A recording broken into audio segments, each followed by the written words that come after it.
You're listening to Happy Hour Hustle from the creative geniuses here at 834.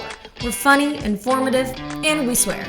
We talk all things marketing, communication, small business, plus we offer up hot takes on our industry and whatever else we feel like talking about. So, grab your drink of choice. It's always 5 o'clock at 834. And crank it up.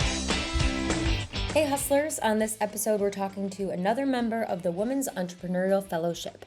Rebecca Dutcher is the founder and CEO of Red 66 Marketing. The red is for her bold hair. The 66 is the jersey number she wore as the first girl to play football at 8 years old. She has over 20 years of B2B marketing experience, built her agency from the ground up starting in 2016, and she nerds out on using content and strategy to actually shorten sales cycles. We talk about business ownership, her experience in the fellowship, and what big things are coming up for her and her company. Rebecca, thank you so much for joining us on Happy Hour Hustle today. My pleasure. I'm happy to be here. So we always start the same way because this is Happy Hour Hustle. What is your drink of choice? My drink of choice is a Cabernet, for sure, red wine. Any brand? We like the Snoop wine at 834. So I love the Snoop. I also love Josh and Bonanza. So I kind of like all of them. Yeah, absolutely. All right. So we want to get into you and your business. How would you describe your business when someone asks it is what you do? Red 66 is a boutique yet full service marketing agency. We work with clients that are primarily sales driven in the B2B space with little to no marketing in house. So we are their marketing team to help them align sales and marketing and then all the things that they need to deliver on that strategy. And what inspired you to start your own thing? I worked for different agencies for a little over 15 years, 3 different agencies.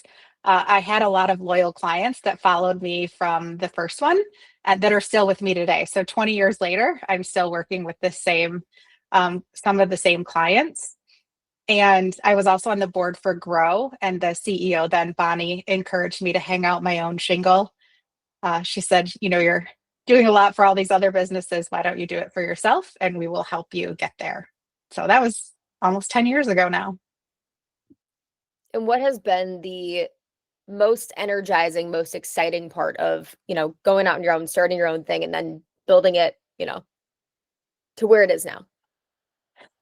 I think the most energizing part for me is all the people I get to meet, whether it's, through our team, but all of our clients. And I just love going to different networking events and being a part of different groups. Our agency is a part of a few industry trade associations, and I love going to their conventions and talking to all the different people and nerding out on all kinds of marketing talk. It is fun getting to do things in different industries, and just I feel like I know such a wide range of things now because of some of the clients I've had in the spaces I'd never thought that I would be. Yeah, I always joke, and it's even in our job descriptions, that you will learn more about the uniform and linen rental industry than you ever thought possible, because that's one of our niches. Love that. What would you say is the thing that you've been most proud of at this stage in your business journey? I am most proud of the team that we've created and the culture that we have. It was years ago, it was always on our vision to be sought after, to work with and for. So I love that we still get, applications when we don't have anything posted. But really the team that we have and the work that they do and the professional development that they invest in, I mean, that's been the most rewarding part, especially over the last year or so for me. Absolutely. What would you say is the thing that makes Red 66 stand out? What is the thing that you really ingrained in the people who work with you and for you to make sure that you differentiate yourself? We've joked that our vision is clients for life. We use that hashtag properly and proudly. But it's really about thinking like a customer and taking care of the customer. So, whatever it takes, but really we're more persistent and we're passionate about what we're doing. So we want to help them solve problems and bring solutions before they even ask. The biggest thing, I think for us is really just that persistence and passion that the team gives. I always joke that because they'll compare us, customers will compare us and another agency that are in one of the industries and ask what's the biggest differentiator. And I would say like, well, we give a shit, right? Like we don't just send reports. We actually do the work and we meet with you every month and we're able to adjust and pivot based on what's happening in the business. We don't just set it and forget it. Absolutely. Big deal in our industry of just really Yes. making the adjustments. What would you say has been your personal biggest win so far, or your agency's biggest win? Mhm. It's a hard question. It's hard to think back on 10 years, I know. Yeah. Um, it's funny. I feel like every year, we get our shit together a little bit more. I would say it was a couple years ago, we grew 40% year over year, and we were throwing a lot of people at that growth instead of process and clear boundaries. Over the last year and a half, the entire team has worked really hard to have loving fences around clients. Like I said, we like to do whatever it takes within reason, um, and being fair to the clients. I would say it really strengthened our relationships and respect with clients, but it also empowered our team not to just say, yes, we'll do it. Yes, we'll do it. And then everyone's over capacity, but revenue isn't moving at all. So we finally found a really good balance over the last year and a half.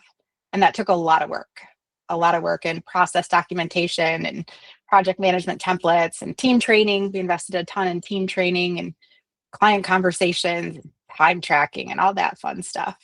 Oh my gosh, yes, time tracking. It really is. It's such a delicate balance to try to not over serve, but still keep the same spirit of wanting to do everything possible, right? Right, right. We always err on the side of the client, which I'm sure you totally understand.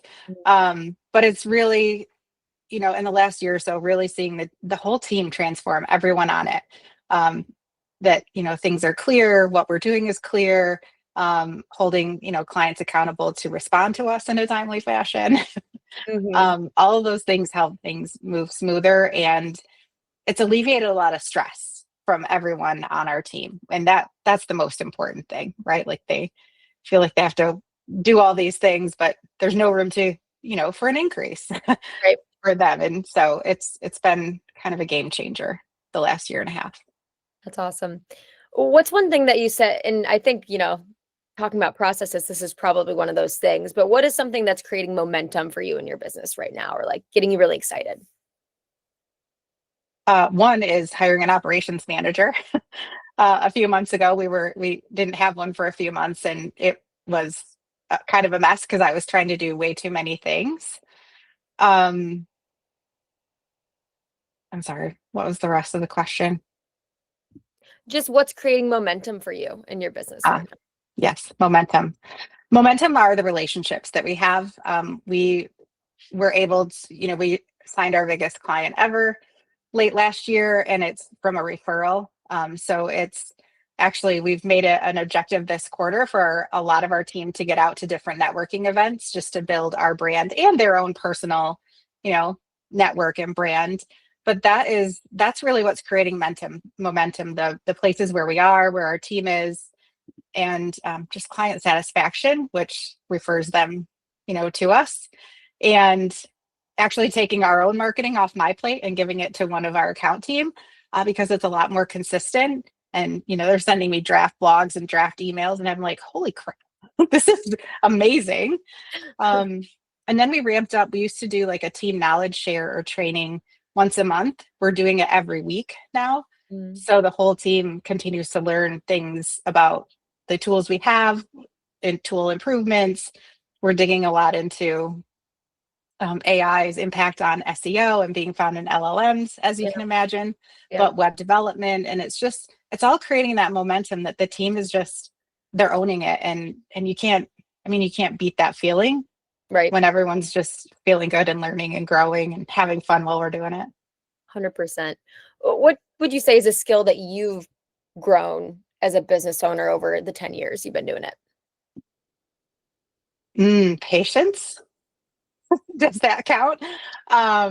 Delegation is a really hard one. Always taking things on, but um, in our most recent WEF session that we had, with Jennifer Jurgens, it's, being able to delegate, to elevate, and I don't want to be the bottleneck.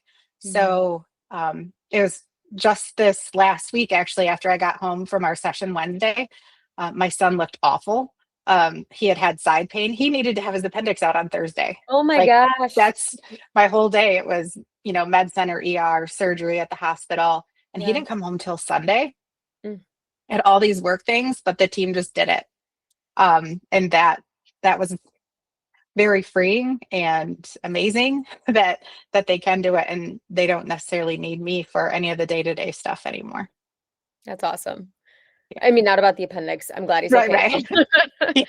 But I'm not the bottleneck. Before, it's like I had to review everything, and now, Right. just empowering them. Like, Mhm. don't send it to me if you don't need it. You don't need to. Exactly. Yeah, there's Exactly. other people. So. Yeah. What would you say is a lesson that you've learned that's made your business stronger? And lessons can come in any form. Maybe it was a person, maybe it was a process or a client or whatever it may be that you're like, lesson learned, but I know I'm better because of it. Learning to say no to clients that are not a good fit. And it takes a lot to get into that spot where you can be like, I don't think this is a really good fit, so we're not going to do a proposal. But getting to that spot, and that just happened like in the last 6 months, where we can say, yeah, no, I can feel this is not going to be good. And then, some clients who want to come back but have a very tiny budget, and it's like, we can't, I mean, like, I would love to take your money, but I'm not going to make an impact that you want for that. So no. I would say learning to say no. Absolutely. What is the next big milestone or next big goal that you have? Well, this fall will be our 10th anniversary, so that's kind of a big deal. The next big milestone and event, we actually have an industry convention in Vegas in March. We're going to roll out the whole last quarter. We were working on the boutique experience and working with us. So that includes like client welcome gifts, and we track a lot of their favorite things. So, birthday cards, anniversary cards, things like that. But rolling that out at that convention, which is a big part of our client list. We're excited for that. And continuing to amp up like our social media capabilities and skill sets. And then, of course, the ongoing AI evolution as far as optimization for clients, and looking at ways we can identify AI agents to make us better at what we do. Awesome. What has being a part of this year's fellowship, what's the one takeaway you'd say you've had so far from it? There are a lot of really talented women business owners here in West Michigan. Having, I'm in the industry space and I go to different things in Grand Rapids, but being a part of this fellowship, I've met, all the women in the group are incredible. And I learn something new every day, and all the different businesses, but it's still eye-opening that some of the challenges are kind of the same, no matter what industry we're in. Absolutely. And then I really like asking this one. Is there a recent moment for you in running your business that kind of reminded you why you do it? Or like why you're still doing it after 10 years? Oh yeah. Like, we have a new project that was referred to us by someone who actually interviewed that we actually didn't hire. So again, still keeping those really good relationships, but I'm really excited to, meet these new industries and have new opportunities. We're continuing to evolve our service offering to fit them. It never ends, right? You can always do more when it comes to marketing, and it always changes. I've been in marketing for 26 years now. And it's entirely different. So that just keeps me excited and motivated. And I read a ton. My team all the time, you'll see eye rolls, and I'm like, oh, I just read an article on da da da, and they're like, oh, okay. Here we go again. But that's how I stay, in front of what's going on. Absolutely. All right. So if anyone wants to get a hold of you, Red 66, how do they go about doing that? Our website is red66marketing.com. You can email me, Rebecca, at red66marketing.com. And you can follow us, LinkedIn, Facebook, Instagram. Yeah, all those places. Perfect. We'll make sure to have all those linked in this episode. Rebecca, thank you so much for taking time. You're welcome. It's great chatting with you.